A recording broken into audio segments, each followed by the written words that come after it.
Hello and thanks for joining me for another installment of my Being Stoic series. If you haven't seen any of the previous installments, what I've been doing is going chapter by chapter through the Discourses of Epictetus and just sort of giving my take on each of the discourses and, sort of what my interpretation of the discourse is. We are up to chapter 28 of Book 1, and the title of this discourse is called That We Must Not Be Angry with Men, and concerning what things are small and what are great among men. So yeah, that we must not be angry with men, and concerning what things are small and what are great among men. So I was real curious to see, what Epictetus would have to say about, managing our anger with others, and really what this discourse, I think, discussed mostly was impressions. The previous chapter, chapter 27, also discussed impressions, kind of like what are impressions and the definition of impressions. I will link to that chat on that chapter down in the details below. But here, it's talking about, why do we believe what we do? Why do we believe what we believe? And, I think what Epictetus is saying here is, we believe it because we think it's true. We believe what we believe because we think we have the truth on whatever it is. So we tend to define our impressions this way. And then, he's saying, like, you can't believe what you don't believe is true. You can't force yourself to believe. So if someone tells you, it's midday and someone tells you it's night, you can't be convinced of that as long as you think it's day. It reminds me of religion, religious beliefs, because there's a multitude of different religious beliefs. But of course, most people don't believe any other religious beliefs except for their own spiritual beliefs. So they don't believe, other people's. And so they can't force if you can't force yourself to believe another person's religious beliefs or spiritual beliefs if it contradicts your own, because you just can't make yourself believe something that you don't believe. And so I think that's kind of what Epictetus is getting at here, and that forms our impressions. We believe that they're true, unless we use some tools of Stoicism sometimes to question those impressions and to see if maybe we're wrong. Because in the previous chapter, in chapter 27, it is discussed about, how we can go wrong, how our impressions can actually lead us astray and lead us into error. So one thing that Epictetus' discourses, if you haven't seen any of the previous, the way they're set up is sort of like a conversation. So one of the students in this discourse asks Epictetus a question. He says, "What of her who says, 'I know full well what ills I mean to do, but passion overpowers what counsel bids me?'" So who he's talking about there is Madea. Madea, in Greek mythology, to get revenge on her unfaithful husband, ends up killing her children. So what she's saying in that quote is, yes, I know what I'm going to do is a bad thing, but, my passion is overwhelming me, and so I have to do this because, what the student, I think, here is trying to say is, yeah, so in this case, this person knows they're doing wrong, so why did they go ahead and do wrong? They think they know the truth, which is what they're doing is bad, but why would they go ahead and do it? And Epictetus says here, because for Medea, the revenge against her husband was more important to her than the lives of her children. So her impression was that, yes, I need to take revenge on my husband, and this is the way that I have to do it in order to have the full effect of it. So he's saying, that in this case, when a person acts on their impression this way, that they're not really in their right mind in a way.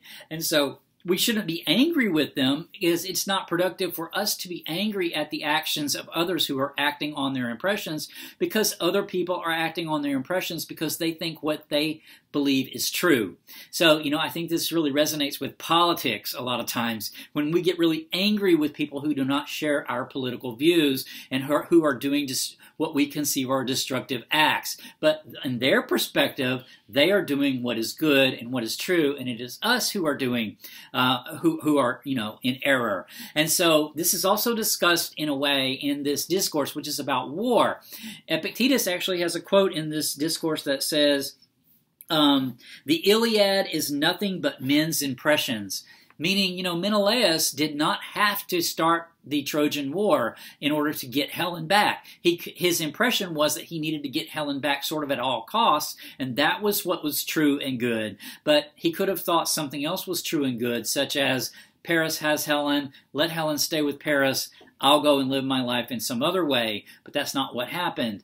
And so, I think what he's trying to say there is, that impressions can be very destructive. And then he goes on to say in this discourse about destruction, like in the war, in the Trojan War, cities can be destroyed, people's homes are destroyed. But he also says something interesting. He says oxen are killed and storks' nests are destroyed. And so the students are like, okay, what? Wars are seen as sort of this great epic thing, right? But so what's the difference between a human's house getting destroyed and a stork's nest getting destroyed? And I think what Epictetus is trying to say here is, not much, because it boils down to destruction, because the impression is causing destruction. To a stork, you've destroyed their house. To a person, you've destroyed their house. At the end of the day, it's destruction. And so, without impressions left unchecked can lead people into this sort of madness, this sort of destructive madness. And he actually uses the term madmen. So how would we avoid this? So, he talks about these impressions, like people will say, a lot of times, I'm going with my instincts, or I go with my gut. I make my decisions by instinct, or I make my decisions, with how I feel, with my gut instinct. And I think this is what Epictetus is trying to say here, is that this is what can lead you into error. Because what we need to do is we need to reflect on our primary concepts. And primary concepts to Epictetus are discussed in previous chapter, which I have done a chat on about primary concepts. And what primary concepts are these these sort of central ideas like beauty, truth, justice, goodness, and so Epictetus talks in this particular discourse about impressions, like we wouldn't just randomly weigh something. The weight would have to have a measure. Otherwise, it's just random. It has no, it wouldn't be true. It wouldn't have meaning. So what he's saying, our impressions need a standard against which to weigh. And I think what he's saying in this discourse is that this is the primary concept. So what we should do is when we're faced with a decision in life, and we have an impression of what we should do, we have an impression of how we feel or what is true. But what we need to do is we need to step back. We need to weigh that against our primary conceptions of what is it beautiful? Does it reflect beauty? Does it reflect justice? Does it reflect truth?